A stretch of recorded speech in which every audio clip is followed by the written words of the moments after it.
निधी म्हणजे जादूची कांडी नाही. कृषी मंत्री दत्तात्रय भरणे यांनी हे विधान केलंय. निधी मिळवणं हे सोपं नसतं असं देखील भरणे यांनी म्हटलेलं आहे. निधीसाठी खस्ता खाव्या लागतात असं देखील त्यांनी म्हटलंय.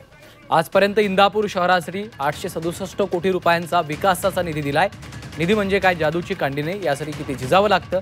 बाबांच्या दर्ग्याची शपथ घेऊन सांगतो, निधीसाठी खस्ता खाव्या लागतात असं विधान कृषी मंत्र्यांनी केलेलं आहे.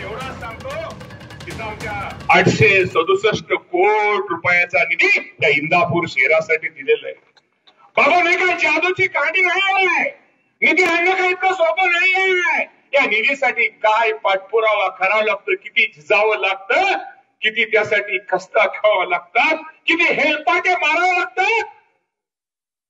हे बंधून आज बाबाचा दर्गा मागे मी दर्ग्याची बाबाची शपथ घेऊन सांगतो, हे फक्त मलाच माहिती आहे.